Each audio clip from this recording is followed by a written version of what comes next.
Fact or Fishin', a series that covers common misconceptions in the fish keeping hobby. If you're not following, can you do that, you son of a... Fish are starter pets.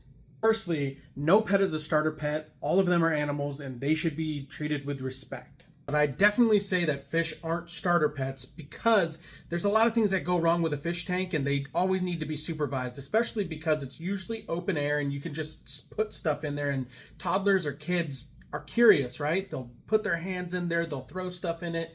It's a bad idea for kids. Fishing. Fish don't live long. I've heard this far too often in this hobby where they just think that fish don't live a long time.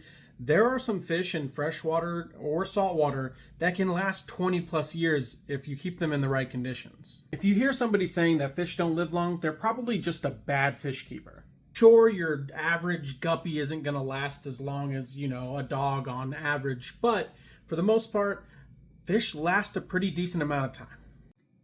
Fishing. Fish keeping is expensive. Look, it can be expensive, but it doesn't have to be. There's a lot of things that you can do in life that would be expensive. Like you could buy a BMW or you could buy a used Honda CRX. It's really up to you. But in this day and age, there's a ton of alternatives like Facebook Marketplace or OfferUp or Macari where you can just buy cheap plants or cheap decor or cheap tanks, really. In the past, when you didn't have as many options, I would probably say that fish keeping is pretty expensive. But overall, once you have the tank and you have all the stuff, keeping fish is really not that expensive at all. So it's kind of fact and fishing.